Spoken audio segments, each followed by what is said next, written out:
Reciban nuestro cordial saludo. Somos Patricia Escobar, ministro extraordinario de la Comunión y catequista de la Parroquia de la Sagrada Familia de Chía. Y Sandra Bernal, ministra proclamadora de la Palabra. Nos corresponde hoy presentarles el libro de Job, que figura como el primero de los 7 libros sapiensales y el más antiguo de la Biblia. Así es, Sandrita, el más antiguo de la Biblia, como es antiguo el dolor y el sufrimiento de la humanidad. Y recibe este nombre de sapiencial por el tema que desarrolla, porque habla de la sabiduría. La sabiduría era propia de las personas que en cada pueblo tenían un conocimiento un poco más profundo de lo que pasaba en la realidad. Eran capaces de dar respuestas a las grandes preguntas de la humanidad. Esas preguntas que están en el corazón de cada ser humano eran respondidas por los sabios que iban contando lo que ellos vivían y cómo creían que iban a actuar. Y mira que la forma como está escrito el libro llega más al corazón, por el tipo de género literario que usa. Está escrito en un lenguaje poético, su prólogo y su epílogo en prosa, y se clasifica como literario sapiensal, usando 2 tipos de género, el proverbio y la poesía. Bien sabemos que el género sapiensal tiene su origen en el reinado de David y Salomón. Es una forma de transmitir al pueblo la voluntad de Dios. El autor del libro de Job es anónimo. Parece que Job no es israelita, ya que se dice que era de la tierra de Uz, la cual, según la mayoría de eruditos, estaba en el sureste del antiguo Israel, debido a que se cita en el libro de Ezequiel, capítulo 14, versículos del 14 al 20. Parece correcto señalar que esta historia ocurrió antes de la muerte de Ezequiel, en el siglo VI a.C. De cualquier forma, su historia es atemporal. Se considera que el libro de Job es de la época después del destierro, alrededor del año 500 a.C., y que es obra de los sabios, que recopilaron varias colecciones de sabiduría cortesana y popular, añadiendo de lo propio, y las atribuyeron a Salomón, para dar a sus libros mayor autoridad y para asegurar que eran inspirados por Dios. Fíjate que la tradición también lo atribuye a Moisés, quien pudo conocer la historia de Job durante su ida del Bajo Egipto. Si fuera así, Job sería habitante de la península arábica, situada al este del imperio. Pero Patti, te invito a que contemos de qué habla este gran libro del Antiguo Testamento, como es el libro de Job. Claro que sí, Sandrita. Gran libro, ya que plantea un tema que a todos nos puede cuestionar, como es el sufrimiento del justo frente a las dificultades de la vida. Según el relato, Job, que significa grito de aflicción, es sometido con permiso de Dios a duras pruebas establecidas por Satán para demostrar la fidelidad e integridad de Job ante Dios. Describe las discusiones que Job tiene con sus amigos, la reflexión sobre el mal inmerecido, que tiene un punto muy importante en la sabiduría. En el libro vamos a encontrar como personajes a Dios y Satanás, a Job y su esposa, 3 amigos de Job, Elifaz, Bildad y Zofar, y al final a Eliú, hombre joven que habla de parte de Dios. El bosquejo más comúnmente aceptado identifica en el prólogo la pérdida de la prosperidad de Job, luego cómo los amigos de Job lo culpan de la calamidad, seguido por la revelación de sabiduría, un segundo lamento de Job, luego el diálogo con Eliú, seguido por la aparición de Dios, y terminando con el epílogo donde vemos que se restablece la prosperidad de Job. Job era un ganadero muy rico, con 7 hijos, 3 hijas y numerosos amigos y criados. Vivía en la tierra de Uz, ciudad mencionada como parte del reino de Edom.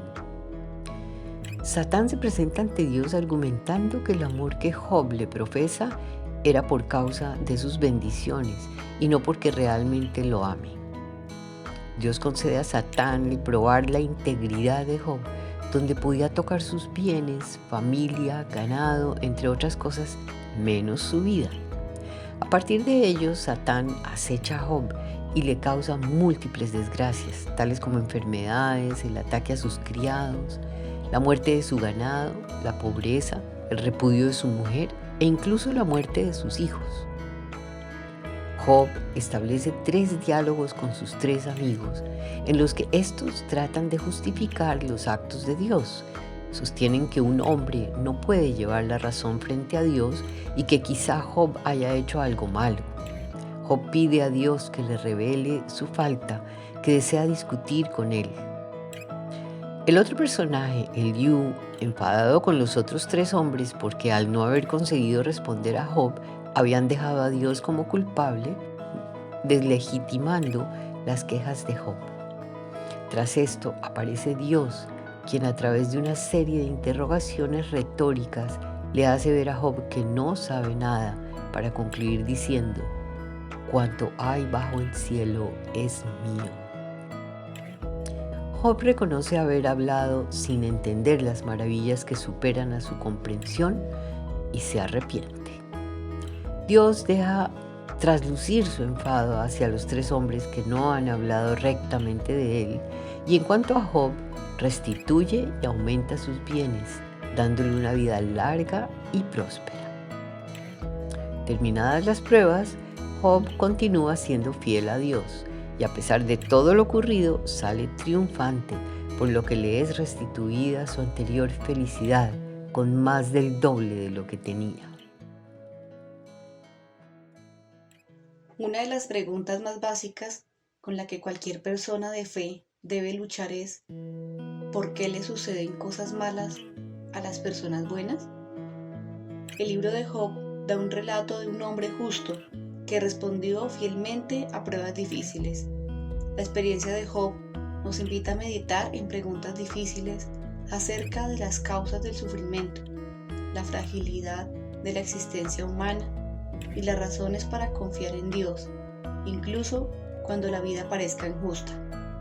A lo largo de todas sus pruebas, Job retuvo su integridad y su confianza en Dios, incluso cuando su misma esposa le sugirió: «Maldice a Dios y muérete». Definitivamente Job es un libro muy valioso para enseñarnos el verdadero juicio de uno mismo y la sumisión a la mano de Dios. Job analiza con honestidad su situación, seguro de que Dios miraba el corazón por sobre todas las cosas.